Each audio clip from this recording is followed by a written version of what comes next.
নমস্কার, মাই green canopy চ্যানেলে আপনাদের অনেক অনেক স্বাগত। অনেক রকমের সাদা ফুল হয়, যেমন সাদা গোলাপ, শাপলা, কিন্তু মাকে কখনোই এই ফুলগুলো দিয়ে পুজো দিতে দেখিনি। সাধারণত ভগবান কৃষ্ণ, নারায়ণ, গোপাল, মা সরস্বতীকে সাদা ফুল অর্পণ করা হয়। আজ এমনই 15টি সাদা ফুল যেগুলো পুজোতে লাগে, সেটাই আজ আপনাদের সাথে শেয়ার করব। 1 নম্বরে আছে জবা, যেটি সারা বছর ফুল ফোটে। 2 নম্বরে আছে অপরাজিতা, এও সারা বছর ফুল দেয়, সিড থেকে সহজে গ্রো করা যায়। 3 নম্বরে আছে টগর, এও সারা বছর ফুল দেয়, বর্ষাকালে এর কাটিং বসালে হয়ে যায়। 4 নম্বরে আছে করবী ফুল, যেটার সিড পড়ে চারা হয়, এও সারা বছর ফুল দেয়। 5 নম্বরে আছে নয়নতারা, যা সিড এবং কাটিং থেকে গ্রো করা যায় এবং এর থেকে আপনি সারা বছর ফুল পাবেন।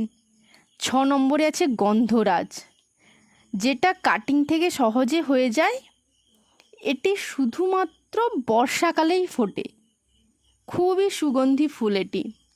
7 নম্বরে আছে কাঞ্চন ফুল, যেটি সিড থেকে হয় এবং এটি সারা বছর ফুল দেয়।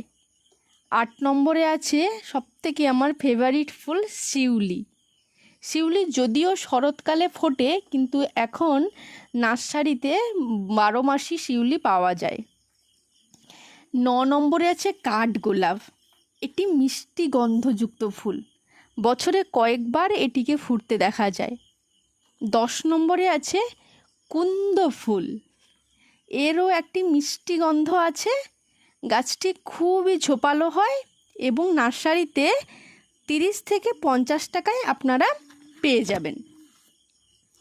10 নম্বরে আছে বেলি ফুল, খুবই সুগন্ধিযুক্ত একটি ফুল, কাটিং থেকে সহজেই গ্রো করা যায়, বর্ষাকালে বেশি ফুল দেখা যায়।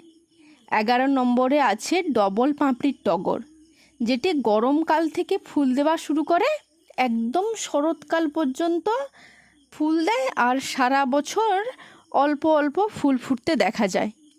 12 নম্বরে আছে ম্যান্ডিভিলা, এটি একটি লতানো ফুলের গাছ, নার্সারিতে 50 টাকায় এর চারা পেয়ে যাবেন। 13 নম্বরে আছে দোপাটি ফুল, যেটি এই বর্ষাকালে বীজ থেকে গ্রো করা হয় এবং এটি শুধু বর্ষাকালেই ফুল দেয়। 14 নম্বরে আছে কসমস, এটি শীতকালীন ফুল, নার্সারি থেকে চারা গাছ কিনে এনে শীতের শুরুতে একে লাগাতে হবে। 15 নম্বরে আছে নাকচাপা, এটিও সারা বছর ফুল দেয়।